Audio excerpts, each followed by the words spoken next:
Olá, tudo bem com você? Vamos recapitular mais uma vez a lição da Escola Sabatina. Estamos estudando aqui neste trimestre o livro de Deuteronômio, tanto na lição de adultos quanto na de jovens, e vendo aqui o conceito de verdade presente em Deuteronômio.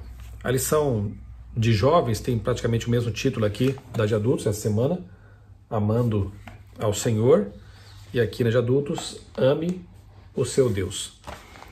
Achei interessante aqui a tirinha, né, dessa semana também, observe aí, faz alusão àquelas antigas figurinhas, amar é. Talvez aí os mais antigos vão se lembrar disso, né? Amar não é fazer uma lista de obrigações que temos que cumprir diante de Deus numa atitude legalista. Amar é obedecer por amor. E eu creio que essa tirinha aqui expressou muito bem essa ideia e é a tônica da lição dessa semana. Onde entra o papel das obras, da obediência à lei de Deus em nossa relação com Deus, amor e obediência, como equalizar essas duas coisas que para alguns parecem antagônicas, mas na verdade estão de mãos dadas, porque a nossa obediência tem que existir em relação a Deus por amor, em reconhecimento do amor dele para conosco. A lição começa com o verso de Deuteronômio capítulo 6, 5, que diz assim: portanto, ame o Senhor seu Deus de todo o seu coração, de toda a sua alma, com toda a sua força. Ou seja, um amor total, um amor que envolve todas as áreas da vida, um amor profundo para com Deus. E o interessante é que é uma ordem, né? Ame o seu Deus. Não está dizendo tente amar, faça uma forcinha para amar, né? Ame. Se há um imperativo, isso nos faz pensar também de que o amor não é apenas um sentimento vazio, não é apenas uma emoção. O amor é mais do que isso. E na Bíblia aprendemos que o amor é um princípio. Eu li certa vez um livro de James Hunter em que ele diz assim: amor é o que o amor faz.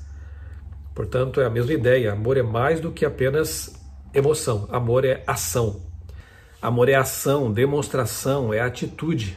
E o nosso Deus deu exemplo nesse sentido. Deus não ficou lá no seu trono de safira dizendo que nos ama, mandando os profetas dizerem que ele nos ama. Ele encarnou na pessoa de Jesus, ele veio à terra, ele empoeirou seus pés aqui neste mundo, ele sentiu frio, fome, sede, sentiu desamparo e finalmente morreu como um malfeitor, pagando na cruz a dívida, levando sobre a cruz os nossos pecados. Deus se envolveu e demonstrou seu amor. O verso mais conhecido da Bíblia, João 3,16, diz exatamente isso. Deus amou o mundo de tal maneira que deu seu Filho, para que todo aquele que nele crê não pereça, mas tenha vida eterna. A lição começa dizendo o seguinte, que para a religião judaica, uma das orações mais importantes está em Deuteronômio capítulo 6. É conhecida como o Shema, com base na primeira palavra hebraica da oração da raiz Shamá, que significa ouvir ou mesmo obedecer. Palavra que aparece repetidamente em todo o Antigo Testamento. A primeira linha da Shema é assim: Shema Israel, Adonai Elohenu, Adonai Echad, que significa escute Israel, o Senhor nosso Deus é o único Senhor. Então essa declaração de fé, né, de Israel, contida aqui em Deuteronômio, é justamente essa: ouve, ó Israel, o Senhor nosso Deus é o único Senhor. E em seguida vem a questão do amar a Deus de todo o coração, de toda a força, com toda a nossa alma. Domingo, amar a Deus, continua, né, o estudo desse capítulo, de Deuteronômio capítulo 6, e há aqui dois textos que eu achei interessantes, que quero ler para você, que dizem assim: amar a Deus de todo o coração, alma e força significa que esse amor deve estar acima do amor por tudo e todos, pois o Senhor é o fundamento de todo o nosso ser, existência e tudo mais. O amor por ele deve colocar na perspectiva adequada o amor por todas as coisas e por todas as outras coisas, ou seja, todas as pessoas e todas as coisas. Ou seja, quando nós amamos a Deus acima de todas as coisas, acima de tudo, nós vamos amar mais ainda as pessoas e aquilo que está abaixo de Deus, porque ele é a fonte do amor. Então, quando Deus pede que nós o amemos acima de tudo, não é porque Deus seja vaidoso ou carente de nossas afeições, é porque ele sabe que amá-lo é a melhor coisa que podemos fazer. Depositar sobre Deus nossas principais afeições é a melhor coisa que podemos fazer, porque estaremos bebendo da fonte do amor. E aí teremos o amor de Deus para distribuir, compartilhar com as outras pessoas. Pode ter certeza, um marido que ama a Deus acima de tudo vai amar sua esposa muito mais do que o faria se não amasse a Deus. Uma esposa que ama a Deus acima de tudo e todos amará muito mais seu esposo, seus filhos, outras pessoas, do que ela poderia fazer se não amasse a Deus acima de tudo. É assim que funciona. E o outro trecho diz assim, em hebraico a palavra seu, usada nas expressões seu Deus, seu coração, sua força, está no singular. Sim, Deus estava falando ao povo como um todo, mas o todo é tão forte quanto as partes. O Senhor deseja que cada um de nós, embora seja parte de um corpo maior, seja fiel a Ele, individualmente.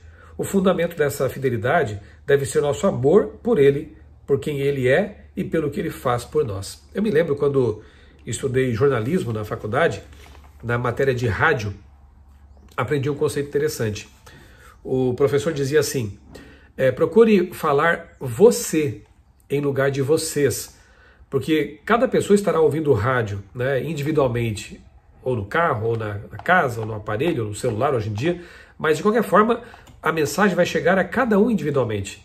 Então evite usar o coletivo, fale pessoalmente porque a mensagem terá mais força. Então você aí que está me ouvindo agora em seu carro, eu tenho um recado para você, interessante porque aqui nós encontramos o mesmo conceito.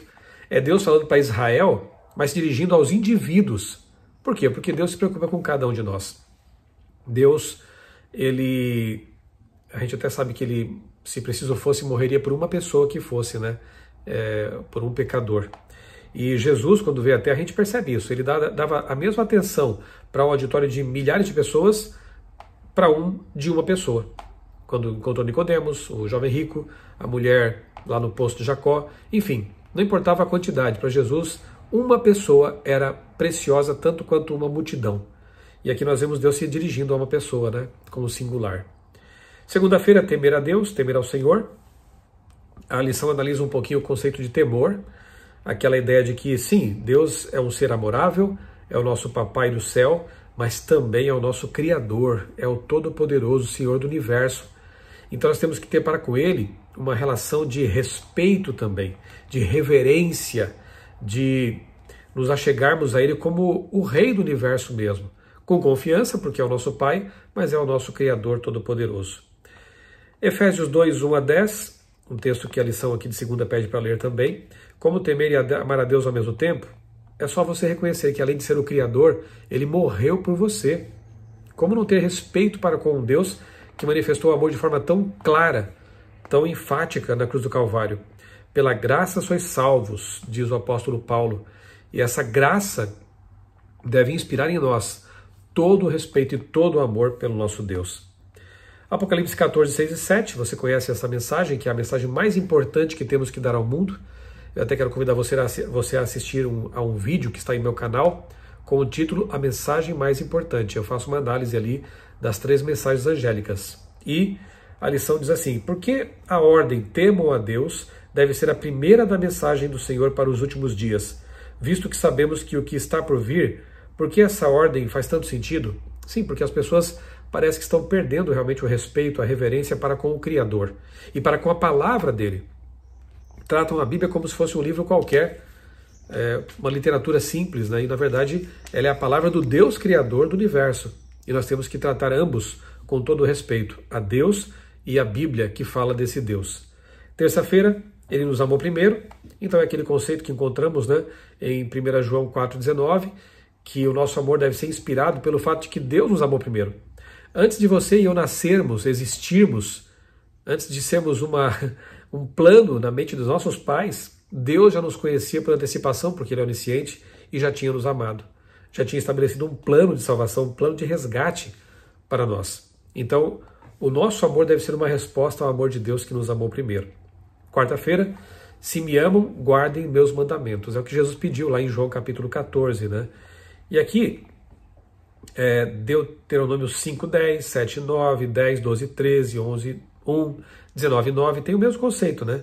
Aqueles que me amam e guardam os meus mandamentos, amam e cumprem, amam e obedecem. Note que a equação ela faz diferença aqui, se você alterar aqui os fatores, né? Primeiro vem o amor, depois a obediência. Obedecer a Deus sem amá-lo é um fardo, é legalismo, é uma coisa muito difícil e ruim de fazer. É mais ou menos como você entrar para um relacionamento como o casamento sem amar a pessoa. Passa a ser uma prisão, uma escravidão. Agora, quando se ama, quando você ama de verdade o seu companheiro, a sua companheira, o seu cônjuge, a relação vai ser realmente algo muito prazeroso, uma coisa maravilhosa, ainda que envolva algumas privações, mudanças de atitude, compromissos, ok? Mas isso será feito realmente com alegria, porque o amor está envolvido. Quando na relação para com Deus a coisa é assim também, quando nós o amamos, reconhecemos seu grande amor para conosco, reconhecemos que Ele não apenas nos criou, mas nos redimiu também e nos oferece a vida eterna, essa obediência então passa a fazer sentido.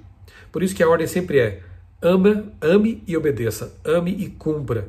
Aí a lei de Deus vai se mostrar realmente para você algo maravilhoso. Você vai perceber que ao estabelecer uma lei moral, Deus está protegendo você, tanto quanto ao ter estabelecido leis que regem o universo para a segurança da nossa realidade, da existência, como a gravidade, por exemplo. Ela existe para o nosso bem. As leis morais do mesmo Criador, do mesmo legislador, também existem para a nossa segurança, para o nosso bem. Quando você ama Deus e se submete à vontade dele, você percebe que a melhor forma de viver é viver de acordo com os ditames, com as regras, com as leis desse Criador. E finalmente, a lição de quinta-feira, o principal mandamento. Eis que chega ali um mestre, um escriba, diante de Jesus e lhe faz uma pergunta simples, mas que na verdade acaba sendo complexa, porque nem sempre há síntese de uma ideia tão fácil. Ele diz: Senhor, qual é o maior de todos os mandamentos? Talvez alguém possa pensar que Jesus tenha trazido uma novidade ali, mas não, veja só. Jesus ele foi direto para Deuteronômio capítulo 6, para responder àquele escriba. E ele diz: Escute, ó Israel, aqui está o Shema. O Senhor nosso Deus é o único Senhor. E citou também o verso seguinte, ao verso 4, verso 5, sobre amar a Deus de todo o coração, toda a alma e força, que é o verso principal da lição desta semana. Jesus apontou para a afirmação fundamental do Senhor como o seu único Deus, e com base nessa grande verdade, o povo é chamado a amá-lo sobre todas as coisas. Ele então resume perfeitamente os mandamentos com essa ordem aqui, com o Shema ali de Deuteronômio, dizendo que nós temos que amar a Deus de todo o coração, de toda a força, com todo o nosso ser.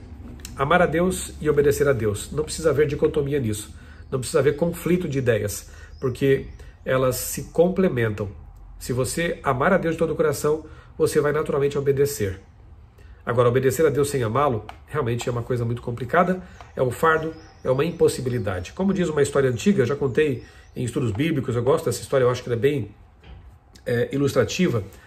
Havia certa vez um escravo sendo vendido, mas já era idoso, e ele, ali, à medida que o leilão estava acontecendo, ele ficava repetindo para as pessoas: vocês podem até me comprar, mas eu não vou mais trabalhar para ninguém. Eu estou cansado, já estou idoso e não quero mais saber dessa vida de escravo. Podem até me matar, mas eu não trabalho mais.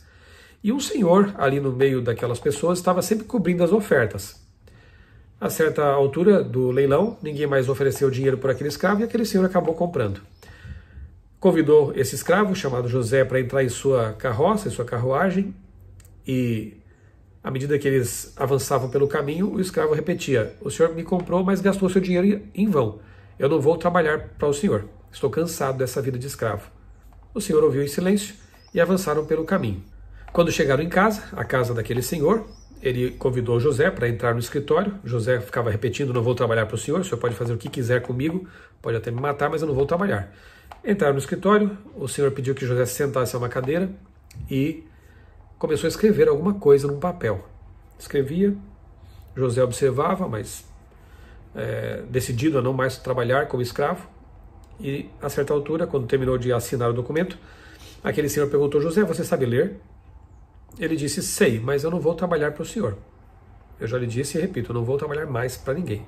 Como escravo, nunca mais. Então, leia, por favor, José, esse documento. E à medida que José lia aquele documento, lágrimas começaram a escorrer pelo rosto dele. Era uma carta de alforria. Aquele senhor o havia comprado para libertá-lo.